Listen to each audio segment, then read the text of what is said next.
Question number 6.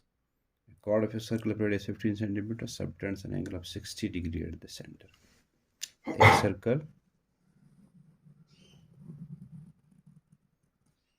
उसमें एक chord है, ए बी उसका नाम देते हैं.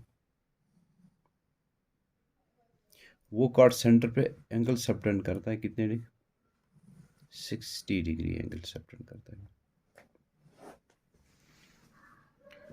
आपको एरिया निकालना है माइनर सेगमेंट का, इस सेगमेंट का, ये जो सेगमेंट मैंने आपको बताया था ना, ये होता है, और मेजर सेगमेंट का, वो जो ऊपर का पोर्शन इसके बाद रह गया, कोई सेक्टर नहीं, कोई ट्रायंगल नहीं, जो सीधे ऊपर का रह गया, वो ये सेगमेंट. तो पहले इसका एरिया का निकालते हैं कितना. फिर मेजर सेगमेंट का मैंने आपको बताया, जैसे ऐसे हो सर्कल, फिर ये कॉर्ड के ऐसे ये ड्रा करने से ये पोर्शन निकालेंगे, ये फिर पूरे सर्कल का एरिया, फिर उसमें से ये जब माइनस करेंगे तो ये निकलेगा ना, ये है मेजर सेगमेंट जो ऊपर है, और ये है माइनर सेगमेंट. लेकिन इसका एरिया कैसे पता करेंगे? उसके लिए पहले पूरे सेक्टर का एरिया पता करना है. पूरा सेक्टर ये है कि पूरे सेक्टर का एरिया, ये जो है इसका एरिया. उसके बाद फिर ये जो कॉर्ड के ड्रा करना है ऊपर, जो ट्रायंगल बन रहा है, उस ट्रायंगल का एरिया, फिर वो सब्ट्रैक्ट करेंगे. ठीक है जी, फिर उसको करेंगे सब्ट्रैक्ट. जब पूरे सेक्टर में से इतना सब्ट्रैक्ट होगा तो ये बचेगा ना, हो गया ये. अब मसला है, एक तो पूरे सेक्टर का एरिया मुझे चाहिए. यहाँ सेक्टर एंगल मालूम है, रेडियस 15 सेंटीमीटर है, 15 फिर ये भी है, क्योंकि रेडियस है ही सेंटर से सर्कल तक की डिस्टेंस. और आपको पूरे सेक्टर का एरिया, पहले ओ ए बी जो पूरा सेक्टर है, उसके बाद फिर ओ ए बी जो ट्रायंगल ऊपर है उसका एरिया, फिर उनको सब्ट्रैक्ट करना है. उसके बाद आपका ये एरिया होगा. ठीक है, चलो करो स्टार्ट. अब सबसे पहले हम पता करेंगे किसका एरिया ऑफ सेक्टर. ठीक है, उसको भी हम लिख सकते हैं, area of sector O A B is equal, वो क्या होता है, फॉर्मूला उसका ये है, theta by 360 into pi R square. ये है फार्मूला. और थीटा यहाँ दिया हुआ है 60 divide by 360 into 22/7 into R है 15 इंटू 15, क्योंकि स्क्वायर है आर का, सेंटीमीटर स्क्वायर, फिर लास्ट में यूनिट आएगा. तो 0 0 6 1 जा 6 6 जा, फिर 3 2 जा 3 5 जा 15, फिर 2 1 जा 2 11 जा. वहाँ कितना बचा? 11 इंटू 5 55 या 15 5 जा 75. 11 इंटू 75,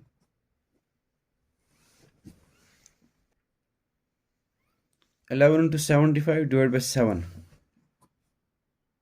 ठीक है, 11 5 जा 55. ये आपका आया एरिया ऑफ सेक्टर. ऐसे रखते हैं इसको. उसके बाद आपको अब ये कैलकुलेट करना है इस ट्रायंगल का एरिया. तो इस ट्रायंगल का एरिया कैलकुलेट करने के लिए मैं इस ट्रायंगल को यहां बनाता हूं.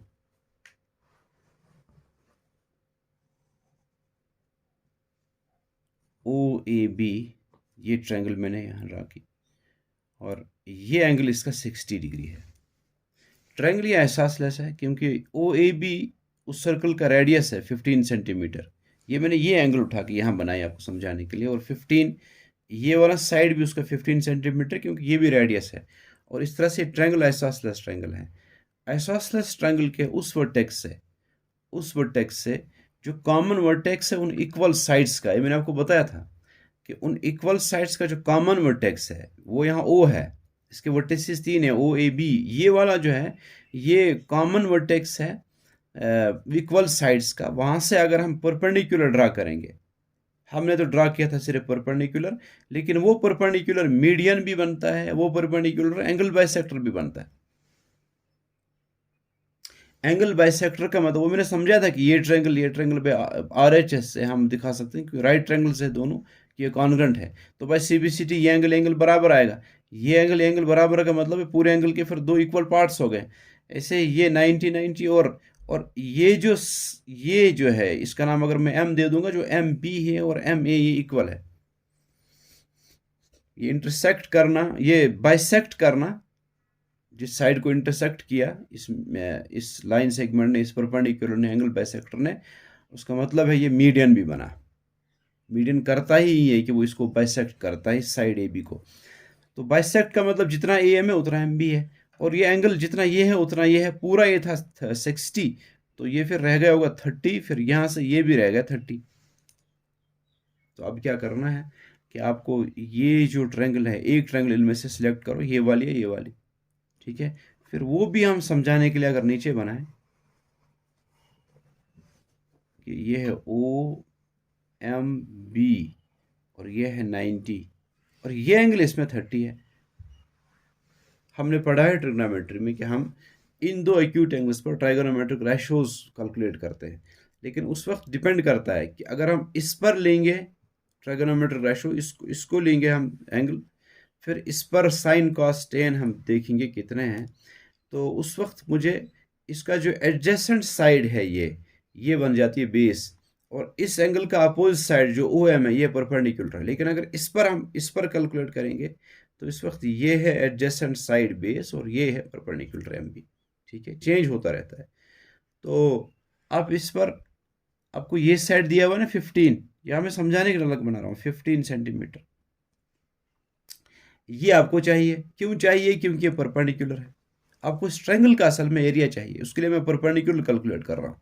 फिर उसके बाद मैं ये बेस पता करूंगा वो कितनी है, फिर half of base into perpendicular करके इसका एरिया निकलेगा। इसलिए मैं चाहता हूँ पहले ये निकले, ये परपेंडिकुलर, फिर ये साइड ये है, ये जितना होगा उतना ये भी होगा, यानी यहाँ हम कहेंगे जितना ये निकलेगा AB उसका डबल होगा, क्योंकि ये हाफ है, वो उसका डबल होगा, तो AB पता चलेगा। मर्जी आपकी, पहले ये ढूंढो या ये ढूंढो, आप समझ गया। ये है बेस, ये है हाइपोटेन्यूज। कौन सा रेशियो है जिसमें दोनों इन्वॉल्व होते हैं, बेस और हाइपोटेन्यूज? करली ब्लैक हियर में cos of 30 degree cosine of 30, इसको हम कहते हैं, इज इक्वल बेस है OM डिवाइड बाय हाइपोटेन्यूज है OB, ठीक है जी, समझ में आ रहा है ना। तो यहाँ हम पहुँचे आपके ये ट्रायंगल है, इसमें ये एंगल है एक्यूट एंगल 30, तो हम cos 30 लेंगे। cos 30 is equal to base by hypotenuse, base इसमें है OM डिवाइड बाय हाइपोटेन्यूज इसमें है OB। OM है बेस क्योंकि इसका एडजेसेंट साइड है, और हाइपोटेन्यूज हमेशा सेम ही रहता है, हाइपोटेन्यूज होता है 90 डिग्री का अपोजिट साइड, ठीक है। तो cos 30 √3/2 is equal to OM नहीं मालूम, वही कैलकुलेट करना है, डिवाइड बाई 15 को ट्रांसपोज करो, 15 into √3/2 is equal to OM, ठीक है जी। या इसको लिखेंगे 15 इंटू इसका अप्रॉक्सीमेट वैल्यू जो 1.73 divide by 2 is equal to OM। ये आपको OM आ रहा है, वैसे भी फिलहाल रख सकते हैं, कैलकुलेट भी कर सकते हैं। तो OM हमारा 13 सेंटीमीटर अप्रॉक्सीमेट वैल्यू उसका आता है, या हम लिखेंगे ऐसे OM is equal to 13 centimetre, ठीक है जी, 13 सेंटीमीटर OM ये है OM। मैंने परपेंडिकुलर पता चला मुझे, ये असल में इस ट्रायंगल को मैंने बनाया ना आधा इधर, ये ट्रायंगल असल में ये ट्रायंगल है, ये कि इसमें जब परपेंडिकुलर ड्रा करेंगे OM उसका नाम रखेंगे, वो परपेंडिकुलर आपका 13 सेंटीमीटर आ रहा है। अब आपको ये चाहिए, ठीक है ना, ये जो ट्रायंगल है ये राइट ट्रायंगल, उसको मैंने यहाँ बनाया हुआ है, तो यहाँ कैलकुलेट करेंगे यहाँ से उसको। अब आपको मर्जी है, आपका बेस मालूम है, परपेंडिकुलर पता करना है, ठीक है ना, उसमें 10 अप्लाई कर सकते हैं। या आपको ये साइड है परपेंडिकुलर, इसलिए कि ये है एक्यूट एंगल, इसका अपोजिट साइड परपेंडिकुलर है, और ये हाइपोटेन्यूज आपको मालूम है। आप साइन भी अप्लाई कर सकते हैं ना, साइन ऑफ 30 या 10 ऑफ 30, मर्जी है आपकी। चलो जी, चलो साइन ऑफ 30, साइन 30, इस पर जब साइन निकालेंगे एडजेसेंट साइड, ये बेस है, ये परपेंडिकुलर है, तो परपेंडिकुलर हाइपोटेन्यूज इन्वॉल्व होता है साइन में, सम पीपल हैव, तो M B divide by O B, sine 30 कितना होता है 1/2, 1/2 is equal to M B divide by O B, O B कितना है, वो 13 है,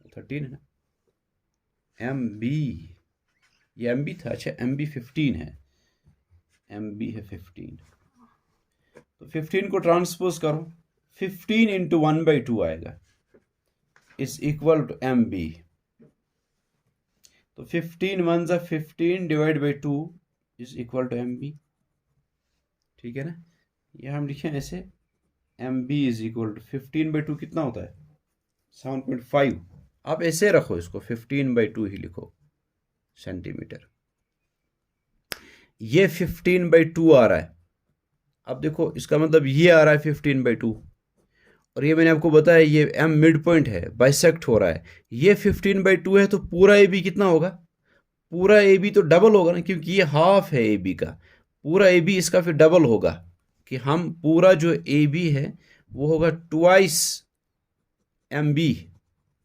वो कितना होगा 2 इंटू 15/2, 2 कैंसिल, वो 15 है,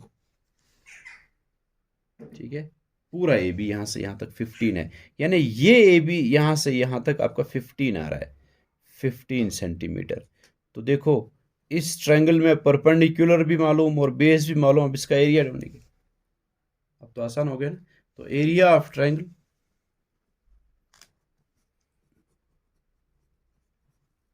area of triangle O A B is equal half of A B base into perpendicular O M is equal to half of A B, कितना है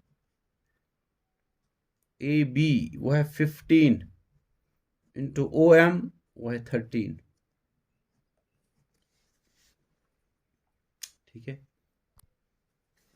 तो ये आ रहा है 97.5 सेंटीमीटर स्क्वायर, इसलिए कि एरिया कैलकुलेट कर रहे हैं, उसका यूनिट स्क्वायर है, ठीक है, अब आपको एरिया ऑफ ट्रायंगल पता चला, एरिया ऑफ सेक्टर पता चला, एरिया ऑफ सेक्टर